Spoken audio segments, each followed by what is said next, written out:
to see a lot of patients without buying excimer, they started a phakic lens practice just because of their level of confidence. Most of them become now good cataract surgeon. For that, only two important things. You need to have a very good digital calipers which has been calibrated. Your white to white is dead on. And the other equipment, like if you have got a good A scan also to know the AC depth, of course, and also you need to have a good autorefractometer. Still it will do the good job. And you have to do a good cycloplegic refraction to know the exact refractive error. So I think everyone should start phakic lens practice. That is going to be the breadwinner. Thank you, KP. And Dr. KP is again a very high volume ICL surgeon from Udupi. And when it comes from your mouth, I think that's very rewarding. And the take-home message is very clear. We all as cataract surgeons can settle as refractive surgeons by starting ICL practice. It doesn't require much of the equipments and those fancy gadgets. So all to you, Dr. Kamal Kapoor. Dr. Kamal is, as we all know, is a great name in phaco-refractive surgery. And he has a chain of hospitals pan-India, talking on choosing the right patient and right-sized lenses. Good morning, everybody. I think thanks to my friend Sonu, and I can assure you, this is going to be a very interesting IC for all of us. There'll be a lot of cross learnings. So I'll be restricting my talk only to patient selection, choosing the right patient, and sizing up. Because unlike your normal IOLs, the only sizing up you need to do probably is your astigmatism and your biometry, and you're good to go. But the game is very different in a phakic lens. There are a lot of parameters, a lot of exclusion criteria which you should be looking at to take care of your patients. So, getting it right. First of all, I have no financial associations with any of the product I'll be talking about. So more than 3,000 phakic IOLs done and long follow-up of nearly 15 years plus. So let's look at few of the options available. The options available in India are, you have the Star ICL, you have the RIL, you have the Biotech lens, and you have the IPCL. My main experience is with the IPCL and ICL, so I'll be restricting my talk more so to that. IPCL more majorly done a lot of cases. So, but the learnings will probably be the same with a little bit of few shifts here and there. So I'll be restricting my talk only to the selection, exclusion, and workup and investigations.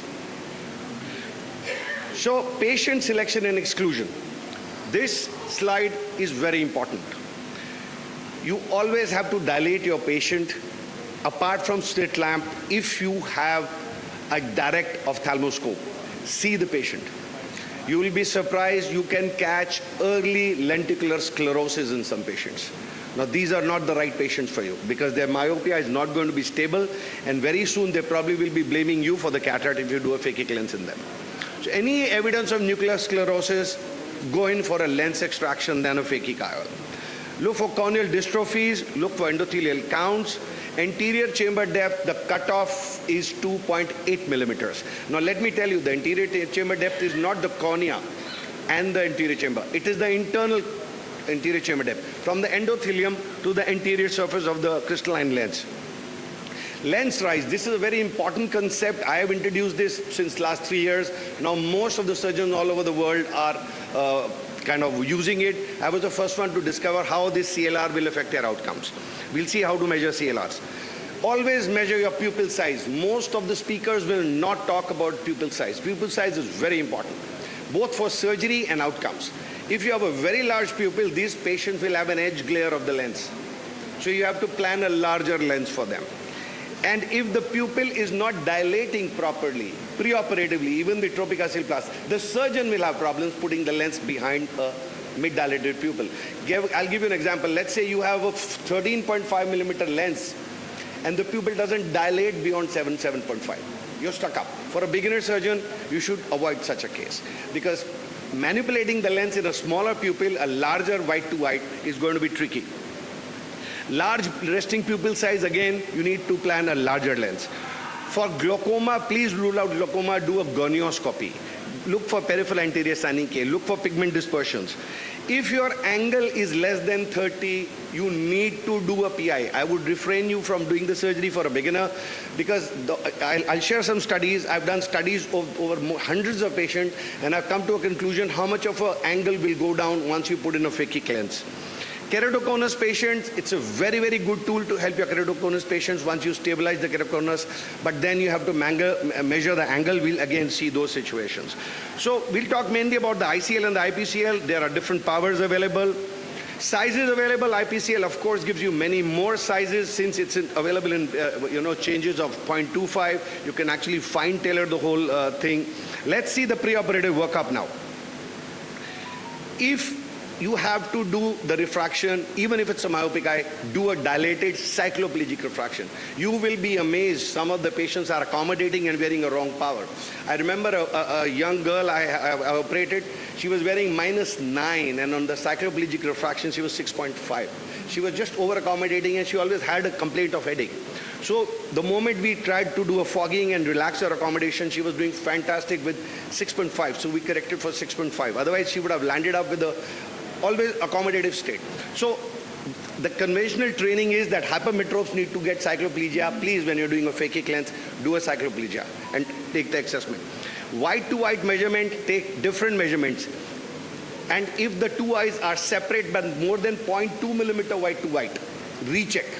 This can only happen if there is a lot of difference in astigmatism of the patient. But if there's no astigmatism difference and the white to white is different, there is something going wrong. Most common reason for this is most of the imaging systems are based on a black and white imaging system. So a lot of times it can take in some scar of the cornea as sclera, and sometimes pigmentation of the cornea as iris. Some blood vessels on the edge of the cornea as iris, because in black and white it doesn't have a color. So always do a manual override. I'll tell you how to do it. In case you have an automatic imaging system, you can actually go on a manual override. I use a Cirrus machine for that. I go to a manual override and then I manually check the graphs and charts. As I said, keratoconus, you have to be very, very careful. Anterior chamber depth for beginners, I would say, take 3 millimeter as a cutoff. You'll be far safer. Once you've done 4 or 5 cases, then you can go to 2.8 millimeters. We always do biometry for these patients, just in case, because these patients are prone to retinal detachments, not because of your surgery. Most of them are high myopes, -20, -30. So at that point, you're probably going to do a surgery and lens extraction, so it's a good idea to have a biometry. So we do a biometry beforehand. Gonioscopy, specular microscopy. Now, getting it right, most important, as I said, I just kind of reinforce the point, cycloplegia. If there is some intermittent squint or a phoria, please mention it, because most of these patients will have it, and after surgery, they start noticing their eyes and they say, you gave me squint. If there is an amblyopia, mention it. Tell the patient you are amblyopic, you will not have a 6/6 vision. Document it, because these patients are prone to come back to you because it's an expensive surgery. They will want the best out of it. Contact lens trial to actually see what is the best achievable vision. Look for lenticular changes. Now, in case you're planning a toric lens, the accuracy of your cylindrical correction acceptance has to be very good, because this lens you're going to put there for life. You will have a chart with which you can actually place these lenses. Breaking points where things can go wrong. If you're white to white, I think that's why I've underlined white to white. White to white is the most important part where things can go wrong. In case you're in doubt, throw the data to the manufacturer or a supplier, they'll help you with that. Then watch out for steroid responders. There are some of these patients may have used steroids in the past. You can ask them that, because post-surgery you will have to use steroids. So tell these patients, take a history for that. Now, the role of pupil size I've already mentioned. You can how to measure the pupil size. We have an automatic pupil size measurement in my Cirrus machine. It automatically keeps changing the illumination. You can measure, you can see from 3.43 to 6.75. So that's my photopic pupil size, 3.43, and scotopic 6.75. The pupil size approximately has to be multiplied by 1.25 to get approximate optical diameter. The role of anterior chamber depth is also very important. The anterior chamber depth is from the endothelium to the anterior lenticular surface. You can measure it on any system, Pentacam, Cirrus, ObScan, they'll all give a very accurate reading. In case you don't have any, you can do an immersion biometry by an expert optometrist and do an pachymetry in the center, and you can subtract it. Based on that, add 0.2 just for the error, because you cannot be very sure, and you will mostly get a very good accurate reading. If you've tried this, it works. So is 2.8 finally okay? No. And yes, both. You could have a 2.8, but you could have angle abnormalities. So you need to watch out for that. You could have a 2.8 anterior chamber depth, but the resting pupil size is very large. It could be a non-dilating pupil. Iris configuration could be flat or concave. In case you have that, you will have more chances for pigment dispersion and glaucoma. So it's not just 2.8. You need to look at these things. Lens rise, we will see how it's done. Keratoconus, you need to look at the anterior chamber and posterior sonic cave. Now all these things, in spite of a 2.8, could be a big no for you. As I said, the way the iris falls, flat, concave, convex iris will decide. Now the lens rise is when you draw a line from an angle to angle. The amount of crystalline lens which rises above this is the lens rise. Now guess what it can do? You could have a good anterior chamber depth, you could have a good angle, but if your lens rise is higher, the chances of the phakic lens touching the crystalline lens are higher. The chances of you landing up with pigment dispersion are higher. So the cutoff is 600. Beyond 500, if your interior chamber depth is 3.2, it's a good idea. But below that, you must reconsider your initial plan to do the surgery. Now this is very important. Angle measurement. This is the pre and post. The role of angle measurement. You can do it on an OCT machine manually, but it takes some practice. But if you have an automated machine which does that for you, so you will see this. So we use this machine, Cirrus. So you can see actually the angle here before surgery was 50. Post-surgery is 35. It's gone down by 15. Average, I've seen it goes anything between 15 to 19. It goes down. So if you have an angle of 32 to start with, planning an IPCL could be tricky, or an ICL could be tricky. Because you go down by another 15 or 18. So even if the company says no need to do a PI and you have to do this surgery, do 2 PIs. I do it one at 11 o'clock and one at 1 o'clock. That makes it more safer. Now, if you see just under the angle, HACD, you see the lens rise. Before surgery, it's 0.05 and then it becomes 0.80. The 0.80 is a false lens rise. The machine is measuring the IPCL now, or the ICL. It's not the real lens rise. So it's a good idea to have these machines. Once again, the volume, the angle going down by nearly 15 degrees every case. The white to white is the most important. There are various methods of doing that. I'll discuss that with you. Always take the mid-limbal line. I'll be going very fast now. Take the mid-limbal line. You can also use an autorefractor keratometer. Manual autorefractometer keratometers give you fairly accurate thing, provided you've learned to identify the mid-limbal line. Now, the same thing which measures your pupil will measure your white to white.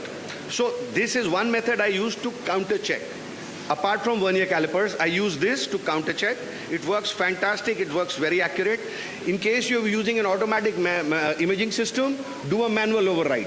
Take the reading, go to manual, and then measure on the machine with a scale and see how it's actually working. UBM can work, may not work because there are no nomograms. As I said, any variation more than 0.2 millimeter, please recheck. Have somebody else recheck, because it's very unlikely there will be such a difference. Sulcus to sulcus measurements have never been done. How do you plan the lens? You go up by 1 to 1.5 millimeter more, depending on the anterior chamber depth you had. Suppose you had a smaller anterior chamber depth, you go for 1 in my practice. And suppose I have a higher anterior chamber depth, I go for 1.25. In case I have an astigmatism, I go for 1.25 because larger the lens, tighter it fits. It doesn't rotate. So with a non-toric lens, you can get away by a little lesser vault, but with a toric lens, a lesser vault may cause rotation. So the vault is the depth, the difference between your endothelium, the posterior part of your phakic lens and the crystalline lens. And ideally, it should be anything between 400 to 700. We have patients who have more than 1,000, but then the anterior chamber depth was good, angle was good, you can get away with it. The vault changes with the pupil size. Very bright light, if you're trying to measure the vault, you'll get a lower vault. And low light you're getting, so you need to take an average. Or you need to have a mesopic condition in your room when you're actually checking the patient finally on the last visit what's happening. Planning a toric lens, go for the next bigger size. It gives more stability. This is the complete workup sheet. It gives you the specular, the biometry, the anterior chamber depth, the angles, the specular count, everything. This is a sheet for workup. So unlike your normal cataract, this is different. Now, this is what happens if you have a very large pupil, even during surgery. So, Sonu, this is just a small little video. Now, you can imagine I can't see the iris. You can't see the iris because the pupil is so big. So enclavating the the phakic lens behind this is tricky.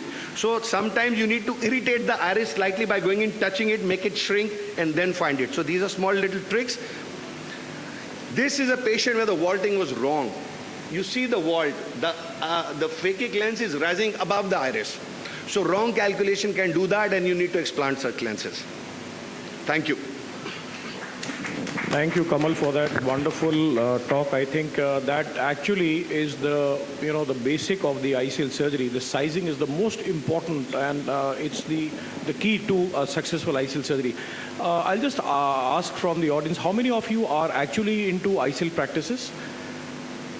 So that's wonderful. And how many of you are using, what devices are you using for white to white? Because essentially, as Kamal pointed out, it's basically the two things, the white to white and the anterior chamber depth.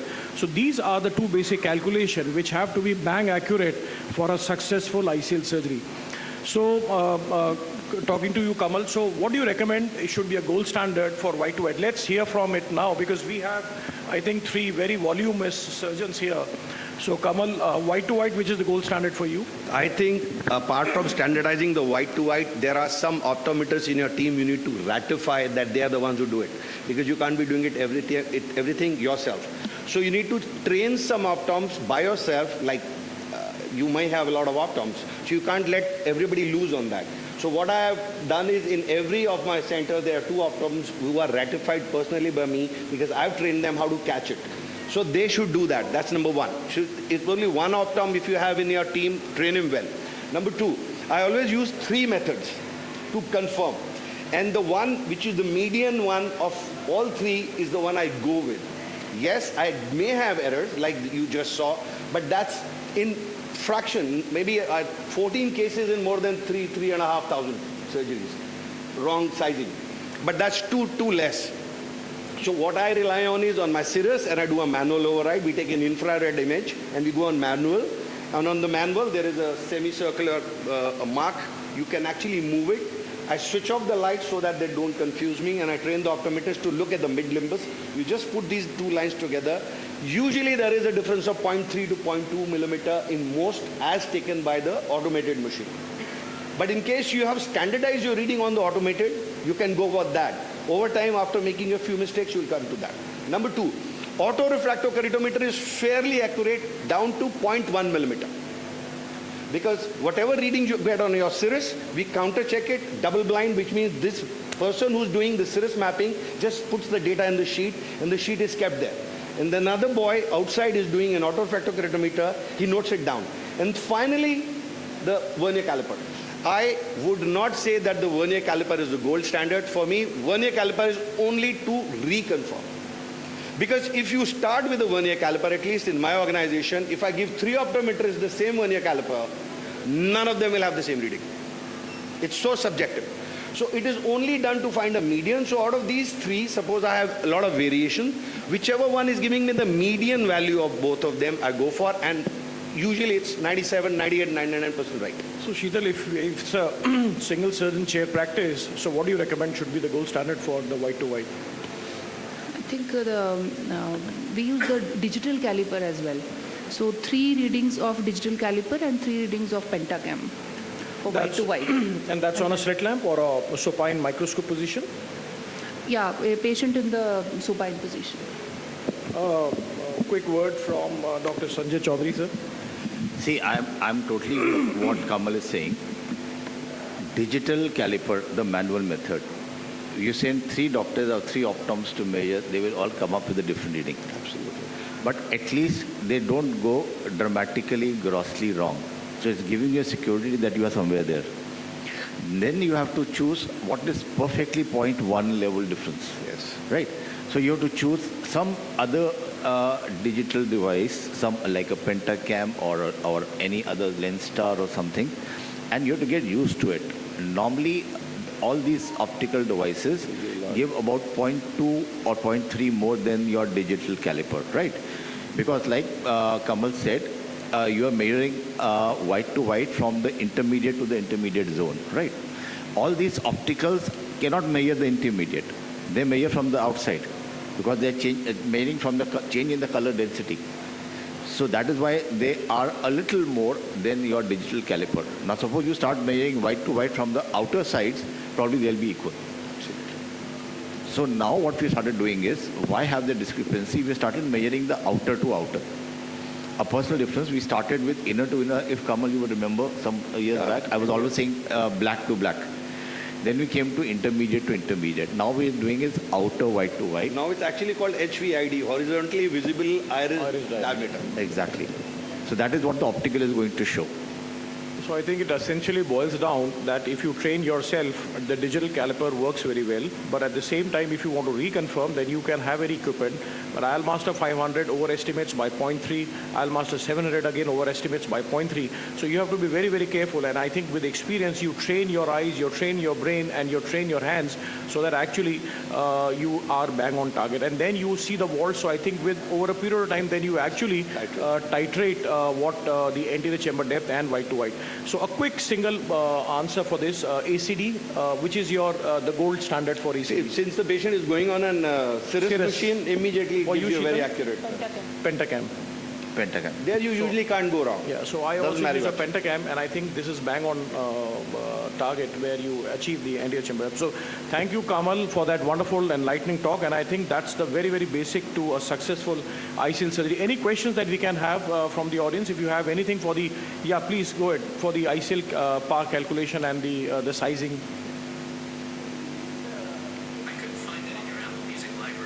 Yes, I have used in 11 patients, and I had warned all of them that you may get cataract, because not just because of the shallow anterior chamber depth. Number one, you don't get a very good anterior chamber depth in subpalpebral, but the profile of the IPCL also, or the ICL also, is different. It's not concave like this. It's slightly bumped at the bottom. So your end walled is very different than a myopic this thing. So out of these 11, 2 did get cataract after 4 to 5 years, and but since I'd already told them that they may land up with that, and sooner or later we might need to do a clearance extraction for them anyway. So we did that, but yes, the experience is very, very minimal, 11 cases.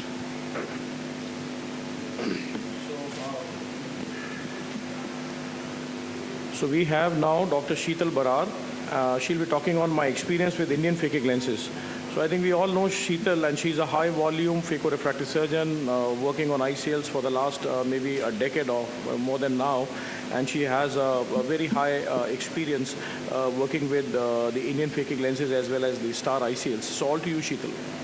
Thank you, sir. Thank you for having me your course.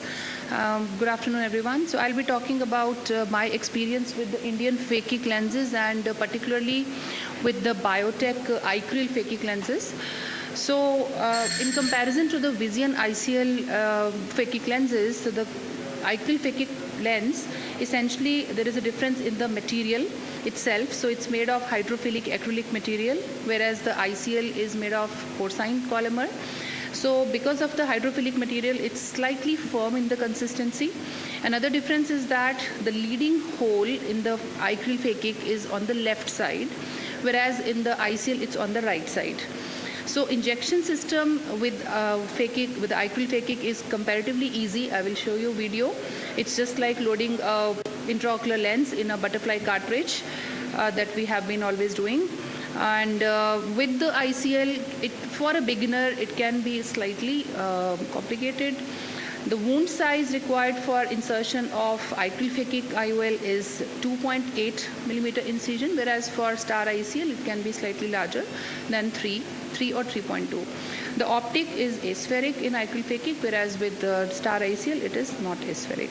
So the water content of these lenses is 26%. Optic is aspheric. For a clear optic zone of 5.5, you get an effective coverage of 6.9 up to 7, which is slightly less compared to the star ICL EVO, wherein the clear optic size itself is slightly bigger. So probably in very, very large pupils, the star ICL would be a better choice, but for a moderately, the regular 6 to 7 mm, the biotech ICRYL phakic also works very well.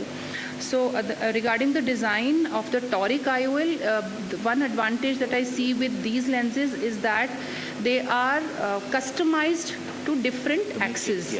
So you can see that the axis is customized on 0, 30 and 60 degrees, and also 90, 120 and 150, which means that you just need to horizontally place the lens, and your axis will be, if it's 90, you don't need to do anything. If it's 120, you don't need to do anything. So it's customized at different axes.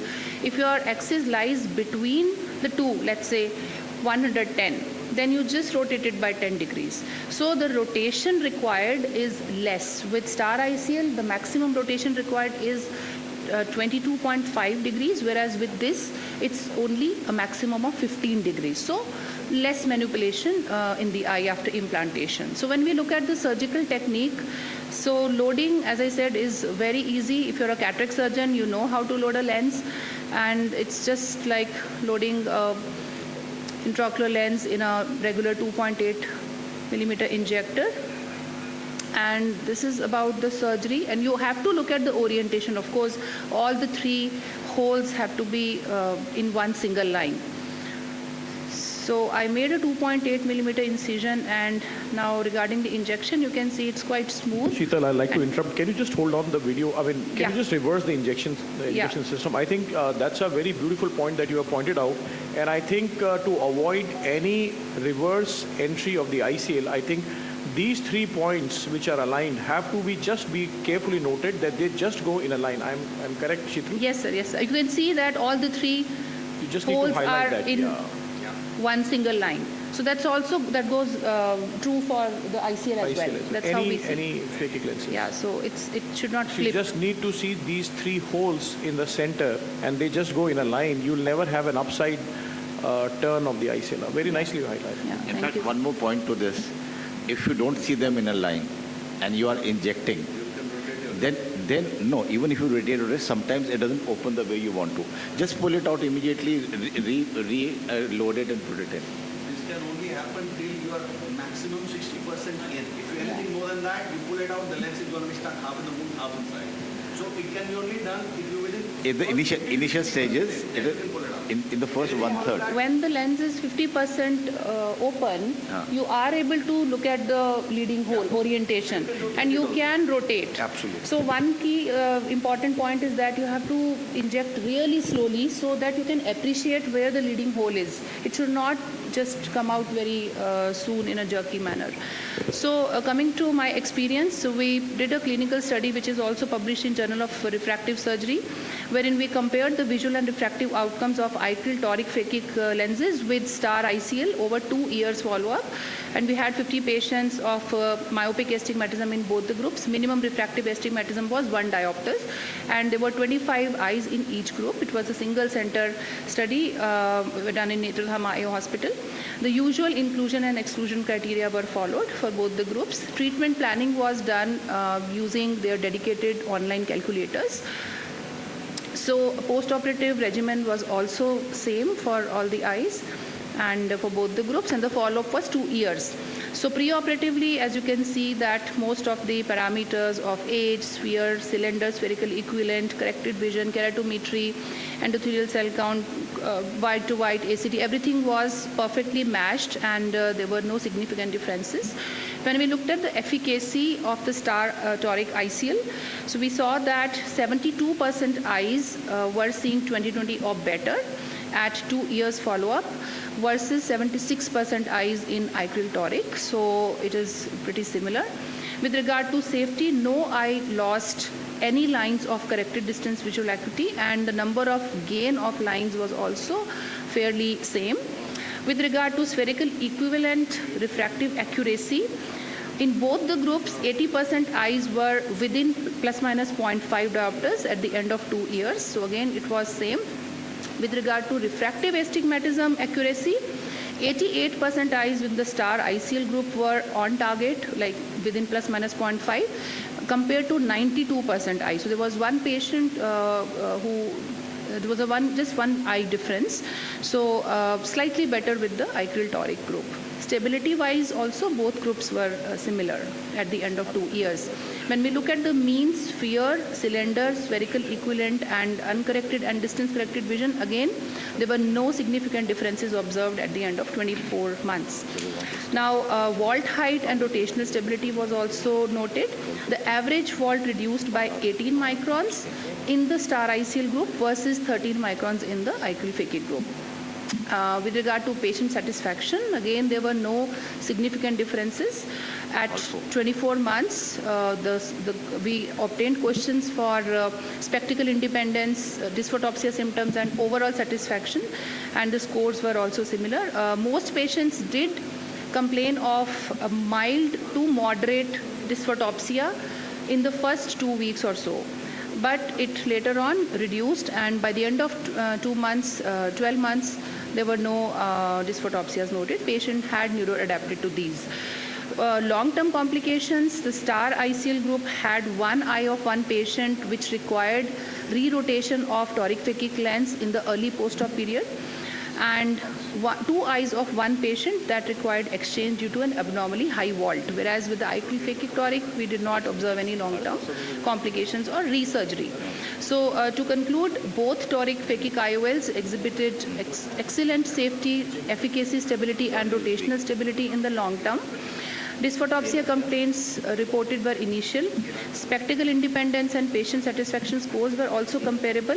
So I can say safely that Indian manufactured biotech phakic IOLs fared at par with the foreign-made phakic IOLs, and for those surgeons who want to adapt to phakic IOLs and want to start with phakic IOLs, so I think these are some of the easier lenses that you can start off with, because you are familiar with the technique of loading, and you just need to be very, very careful with the handling of the implant and the tissue handling.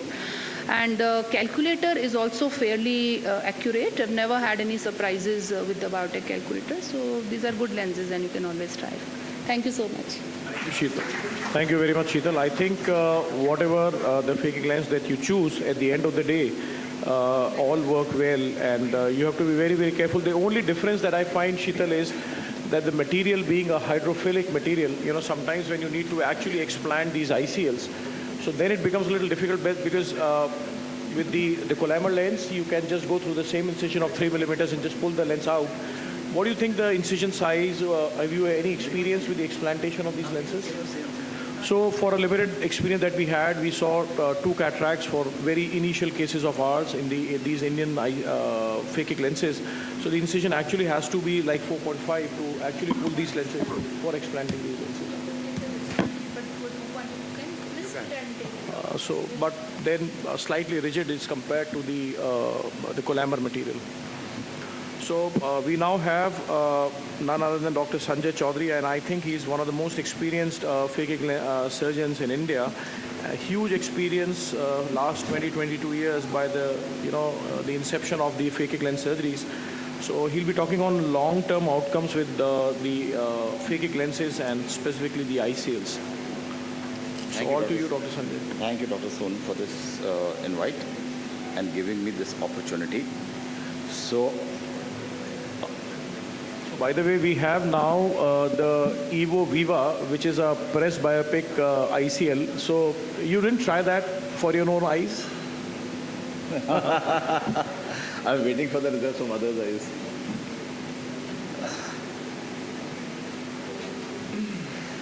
Okay. So, I'm going to present you the long-term outcomes with my experience with ICLs. So, we have done about 10,000 ICLs by now. And naturally, the more the volume, the more the hiccups, more the experiences. So, I'll share some with you. ICL crystalline lens touch. We always worried what will happen if the lens is touching the crystalline lens. So, to understand that, you have to understand this is the ICL, this is the lens, and the vault should be 1 corneal thickness. That means about 500 microns, plus minus 200 microns, right? So, this was the previous model, V4 model, which did not have a central hole. which worked till 2013, right? And when we use this lens, here's the same lens, and you can see that here the vault is very shallow, and when we dilated the pupil, you can see that touch here. Can you see that touch here? Now, at that time, some 20 years back, we just didn't know what to do, whom to talk to. Should we take it out? Should we let it be? Some said, Doctor Sahab, पढ़ा तो है, vision बढ़िया है. Why do you want to do a छेड़ाखानी? Once you do a छेड़ाखानी, the patient will feel there's something wrong, and he'll be after you. So let it be and observe. So we let it be and we observed every year. In the 5th year, we noticed that he developed a little opacity here, where the touch was. See, on a slit lamp, you can see that here. This was anterior subcapsular changes. And at 10 years, he had developed enough cataract that we did a surgery and replaced, right? But then, since without the whole category is gone, so this observation is less important for you now, except that you may still have patients who were done at that time and coming to you for cataract. No crystalline lens touch, but a shallow vault. This is again in the previous model. Now that time, if there's no crystalline touch, then can you have a cataract? Yes. Why? Because the aqueous stasis is happening there. The aqueous is not moving as freely as it should and supplying the nutrition to the relevant structures in that area. And the lens is the first to suffer. So here's one patient after 3 years. He developed that opacity in the center despite the fact that the vault was 500. So you can see that on a slit lamp. Anterior subcapsular in the center, the ICL is not touching.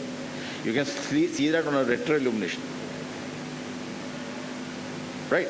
So we waited. As long as he had a good vision, he crossed almost 10 years till he came to us for surgery, and then we did the surgery for him. There's another patient with the same category where he developed cataract like this when he came to us at 14 years. These are the previous models. How do we know that this is a previous model and not a present model? You would not have a central hole here in the ICL, and you would see a PI. ठीक है ना? So that is how you would know that this is a one with the previous model. Doing a surgery in these patients is not at all challenging, because you are not worrying that if you are taking out the ICL, you may touch the crystalline lens and cause worsening of the cataract or something. So you just normally do everything. This is how we take out the ICL through a 3.2 millimeter incision. We insert it through 3.2, we take it out through 3.2. And this is, just see how simple it is. In the longitudinal pose, hold it with any strong holding forceps, just pull it out. Is it that simple? Very simple. So that is why they say that if your lens opens upside down, please do not struggle to change it within. Bring it over the iris. And when you bring it over the iris, ideal, you can bring both the sides over the iris, or even if you bring the proximal one over the iris. You put a lot of visco under the ICL, over the ICL to protect the endothelium and the crystalline lens, and just hold it in the center and bring it out. And then put it again. And when you put it again, like Dr. Sheetal said, please see that you see those 3 holes aligned. As you are injecting, the ICL will reach the nozzle. In the injector itself, you can see the 2 holes clearly. The third may not be very clear. But the moment it is about 2-3 millimeters in, you can see all the 3 dots. And that is where you will know the ICL is aligned or not aligned. And you can take rectification measures immediately. Right, so this is nothing special about this. So this is our stats of 10,000 cases which we have done. With V4, the old version, we had an incidence of 0.4% of cataract. That means 4 in 1,000. And this is now that we are getting more incidence. These patients are mostly coming after 12 to 14 years with cataract. So that means the first 10 years they did very well. Now they are coming up with cataracts. But now we have switched over to V4C, And for the last 20 years, our incidence is 0.1%. 1 in 1,000. So the incidence has really gone down. And this incidence is not the usual cataracts that we see, but for other reasons I will show you. So there are studies that for 5 years with the V4C there has been no cataracts. So this is one reason why we had a cataract, anterior subcapsular vacuolar changes. Now what is this? So the patient on first post-op day came with this little haze here, and if you see on a slit lamp, you would see this granular structure on the anterior surface. Now first thing in the mind, this is visco lying on the crystalline lens. That is what was in my mind also. But then when we did the OCTs and other things, this did not belong to a thing over the anterior capsule. It was under the anterior capsule. Anyway, we thought, let us see what happens. This was the first experience of such a granular thing. And we know that visco, if it is on the surface, it usually melts off in a few days. This kind of aggregated, got together in the center. The periphery cleared up, and see this on the slit lamp here. And then of course, we did read out the literature, and the literature said that if you irrigate in the space between the crystalline lens and the ICL, you would cause trauma to the ICL crystalline lens, and you can have vacuolar changes. Right. So from that day, we learned that whatever the visco is there, please don't go under the ICL, do it from over the ICL. And now we have switched over to hydroinsertion, where there is virtually no visco. And the moment you implant and you put in your IA system, within 2 seconds, whatever strands are there, they just come out. Another case, similar case, notice the changes with time. 15th day, all this huge amount of anterior subcapsular vestige. So we have had 3 cases like this. We thought it will reverse. It has become more dense at 3 months. And see, the periphery has got cleared fairly. It's all clumping towards the center, as if those opaque lens fibers have not dissolved. As new lens fibers which are transparent get formed at the periphery, they are pushing the whole thing towards the center. And the center is clumping up like a ring. See the OCT picture? The periphery is clear here, the periphery is clear here. There is some anterior subcapsular changes here, but the whole thing is clumped here with a central large vacuolar space. So this patient had sufficient loss of vision, and we had to do surgery for this. Then, having high vault after an ICL, it is a reason to panic if the vault is over 1,000, because the AC will really be shallow, and you don't know what IOP problems it is going to raise. So here we had a patient whose vault was 1,583. Right, and we were worried. Should we take it out immediately and put the size less? That is the first reflex. But it's very difficult to convince a patient. जी क्या हो गया जी, क्या गलती हो गई जी, है ना? A doctor is on the defensive when things are not as perfect as we have already promised things to them. So we waited, because we did read some literature that the vault comes down with time. So we said, okay, let's check this out. So post-op day 1, the vault was 1,583. Post-op 1 month, it was 1,400 and something, 100 microns less in 1 month. At 8 months, it is 1,300 something, 200 microns less. At 1 year, it is 1,200, 300 microns less, and now you have sufficient space in front of the iris, and all your tensions are over. Right? So the vault is coming down. Why is the vault coming down? Because this is a tight lens. It's a large lens, that's why there's a vault. And if it is tight lens, it is pressing into the ciliary body.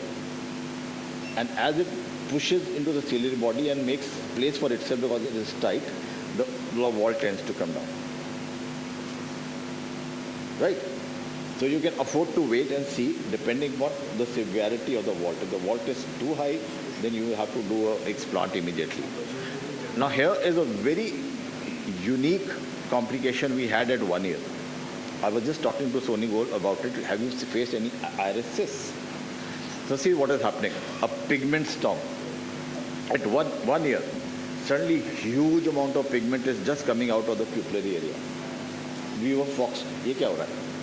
We had three cases, and we put him on steroids and homide, and this disappeared. Of course, we didn't have a UBM at that time to evaluate ki kyun hua, but we suspect, talking to others, that probably it was some iris cyst which had ruptured, which we didn't know of.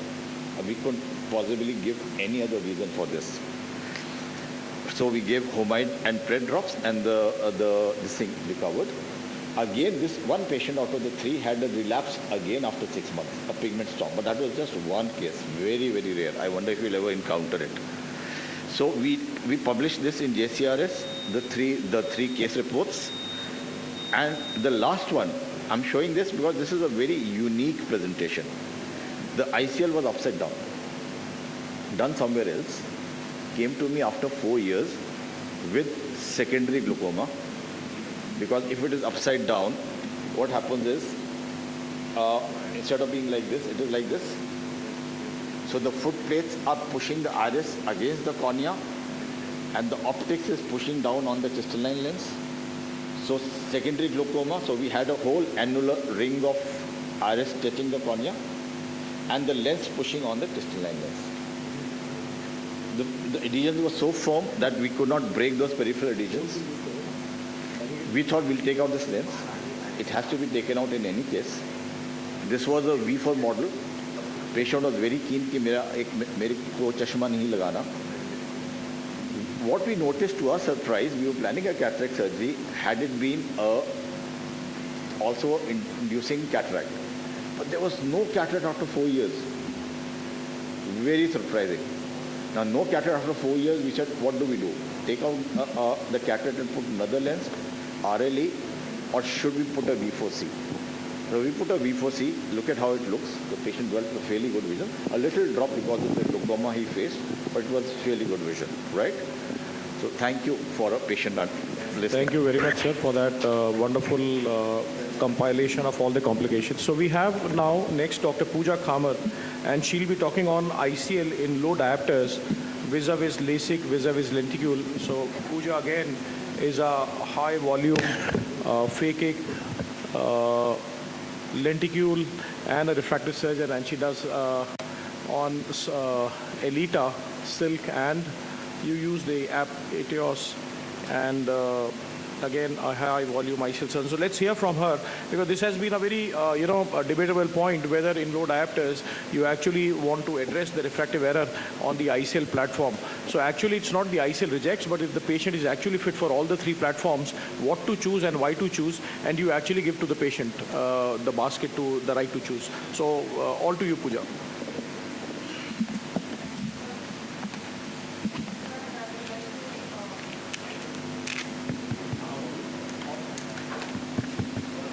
So I would like to thank Sonu Goel sir for having me in his IC, and I have all the stalwarts present here who have vast experience on phakic IOLs. So I'm going to switch gears from all the practical aspects to a little bit of theoretical aspects, and also to show when to do which surgery. So it's always a debate of low dioptric corrections, whether to really go for a phakic IOL or to go for a laser-based ablations. Now, if you see, our myopia rates are almost 76%, followed by hyperopia and presbyopia. And if you see myopia, the low diopters of myopia will be around, if you want to define low myopia is something which is below 3 diopters, and high myopia is above 3 diopters. And if you see the incidence of both of this, 41% comes from low dioptric powers, which is below 3 diopters, and 59 is from high myopia. So what are the options we have? When it comes to low myopia, the first thing which we are going to think about is LASIK, which is the easiest, or probably trans-PRK, because a lot of us feel comfortable with doing trans-PRK. Now we have CLEX-based procedures also. In CLEX, you can have the Smile, the Silk, the Smart Side from AIOC, or the Clear from Zima. And whether to do a Phakic IOL or not is a questionable thing. Of course, Phakic IOL for low myopia do have its own incidents when you do it, but otherwise it's a little bit questionable. So when it comes to trans-PRK, it is of course bladeless, and it induces less biomechanical alterations, and the corneal nerve hemostasis is also well maintained. But the disadvantage what patients feel here is that there is pain and discomfort during the healing time. And when you remove the contact lens, the quantity of vision is there, but the quality does take at least 2 to 4 weeks for it to come to normal. And the depth of focus also takes a little bit of time for it to come to normal. And the biggest worry what we have is haze. Now we have advanced therapeutics, we have mitomycin C, everything, but still there is a risk of haze. And when you are treating a patient of low myopia who's relatively fine but just doing a refractive surgery for a cosmetic correction, you don't want that patient to land up into haze. So that is one of the disadvantages which you have to keep in mind. Now when it comes to LASIK, all of us know that it has day one wow effect and it has a quicker recovery, but there is always a fear of flap-based complications. It also alters your aberrations, and it makes your cornea biomechanically weaker, and it is irreversible. So you have to keep this in mind when it comes to LASIK. When it comes to CLEX-based procedures, as I mentioned, Smile, Clear, Silk, or AIOC, the advantage is it's again a low biomechanical alterations, and there are no flap-based complications. But in low power, the biggest challenge we feel with CLEX is that thinner lenticules are sometimes difficult, and it's difficult for us to identify the plane, and it sometimes is difficult to remove those thinner lenticules. So in low powers, yes, it is possible, but this is one of the challenge, and again, it's irreversible. And whenever you manipulate a lot for this thinner lenticules to extract it, post-op quantity of vision will be there, but the quality of vision will again be little slower than expected. So the low myopia cases in CLEX only, I think you can do it once you have experience of more than 100 eyes and you're comfortable with it. Now comes the Phakic IOL. In Phakic IOL, the advantage is you are not altering any biomechanics. You're just creating a 2.8 or a 3.2 millimeters of incision, so you're not altering any biomechanics. The corneal aberration profile is not altered. Even if you have a poor ocular surface or you have dry eye, that is also okay for a Phakic IOL patient to go through it, go with the procedure, because you're not doing again anything to the cornea. And for any reason, if your patient is unhappy, you can reverse you can remove the ICL and go back. Patient can go back to glasses. Only challenge here is the sizing and the vault-related complications. But over time, you can, learn it. So I think when it comes to low power, they do have an edge of non-ablative procedures. They are suitable for thinner corneas, and if the patients are unhappy, you can reverse it. So this probably is the only advantage of Phakic IOL what you can feel now. Now, how do we use it? As sir mentioned, is it for all the patients with low myopia? I would suggest no. If it's this is a case example where the patient is 2.5 diopters, and patient had a complaint of ocular surface issues, and he had difficulty in focusing for near post LASIK, whereas in ICL he did not have any complaints. Now, why did that happen? As we mentioned before, because you're ablating and you're making your cornea flatter, you are changing the aberrations of the cornea, and which will indirectly change the depth of focus. So in a LASIK or a lenticular-based procedures, if your patients have positive spherical aberration to begin with, you do not want to do a LASIK or any refractive procedure for them, and you want to do a Phakic IOL for them. Because if the corneas for any reason are extremely flatter or positive SA, they are going to lose their depth of focus, and they are going to be unhappy post-surgery. So Phakic IOLs would be the best option for this kind of patients, because it will preserve the depth of focus. Now, the second reason is, one thing what we ignore in our topographies is the skewed surface. Whenever the patient has a skewed surface or a poor biomechanics, even if it's a 2.5 diopters, we will say, okay, nothing is going to happen, it's a lesser ablation, let's go ahead and do it. No. Skewed surfaces are known to cause post-refractive surgery ectasia. So even if you have a 1.5 diopters or 2 diopters in a skewed surface or a patient with a poor biomechanics, please avoid doing a laser-based procedure, and those are the candidates where you will do a Phakic IOL even if it's a low myopia. Now, third group of patients where you have to consider whether to do a laser-based procedure or not is if everything is fine, the residual stromal bed thickness and everything is fine, but the patient has history of keloids. If the patients have history of keloids, again, avoid doing a laser-based procedure, but phakic IOL can be done because you're not doing anything on the surface of the cornea.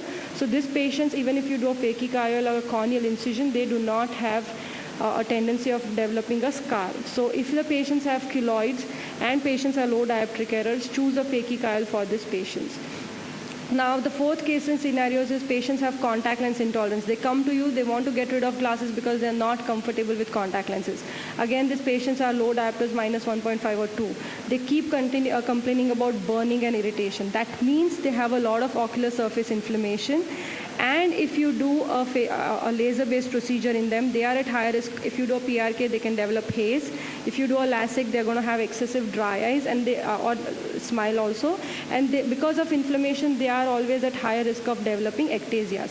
So if you feel your patients are contact lens intolerance or they have a lot of dryness or their ocular surface is not healthy, even if it's a low myopia patient, choose a phakic IOL related procedure and not a laser-based procedure. So, and yes, only concern, as I said, sizing and the vault is an issue, but the companies are always there to help you. The experienced surgeons are always there to teach you, so you can have it as predictable as possible. But one small challenge they keep complaining is, in a low dioptric patient, it's a little bit more than the high myopia, is the central hole. The central aquaport is going to cause a lot of halos and glare, but you can always counsel them preoperatively to begin with that there is going to be a gradual neuroadaptation to this glare and halos because of the central aquaport, and the symptoms are eventually going to reduce.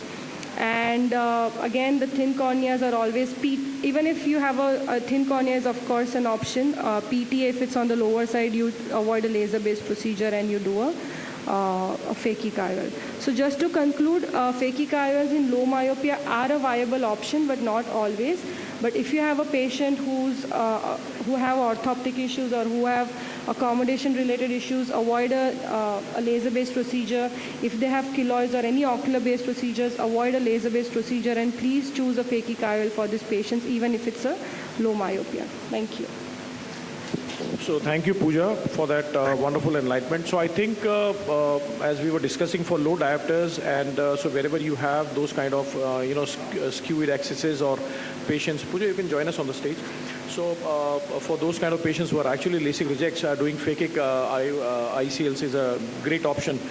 But when you have a patient who is fit for all the three, right? So as we were discussing with Dr. Sanjay, so if you have a low cylinder, for example, -3 with -1 or -0.75, I think then treating them on the cornea platform makes more reassuring rather than doing a phakic IL practice. So I think with the recent launch of these presbyopic lenses also, I think the whole scenario is going to change, and we'll be able to address presbyopia now again on the phakic IOL platform. So I think incorporating phakic lenses in a practice is very, very important for the time to come, and I think it will be one of the very strong standards of care for even presbyopia. A quick question for the vault that we were having. So patients with actually high vault, and you have a patient who has actually got a vault of maybe 800, 900, and you're worried, and if it's a non-toric ICL. So as Dr. Sanjay pointed out, I think rotating the lens on the vertical meridian makes sense, and then the vault drops down to maybe, if it's a non-toric ICL, drops down maybe to 100, 150, because we all know the inside white to white vertical is more than the horizontal. So that's a great idea. And for the low vault, I think a lot of people come asking about getting panic about low vaults. I think low vault is never a panic as long as there is no lens touch. So you actually need to dilate the patient, see whether there is any peripheral touch. So if there is no peripheral touch and you observe these patients serially, and if there is no cataractous changes and there's no peripheral touch, be the wall be maybe 100, 150, still you just need to observe these patients. As long as it's a non-toric and it's a toric and you find re-rotations, then it's a clear-cut sign for going one or maybe two size up for these toric ICLs. The second thing that we were trying to highlight was that a lot of times you have toric ICL, so it's better to err on the higher side. So if you're planning for a toric ICL and you calculate out the wall to be approximately 400, 450, you might go one size up so that, with a vault of maybe 600, 700, it's going to remain stable on the axis. So with the star calculation sheet, they would give you an option whether you want an ICL of maybe 11.6 or 13.2 or whatever the size. So it's always better to err on the higher side for the toric ICLs. So I leave it open to the house if you have any questions for the panel. Otherwise, our President sir is here for the next session. Welcome, sir. So any quick questions? We are shooting time. Yeah, Dr. Jhala, please. You can take the mic, sir.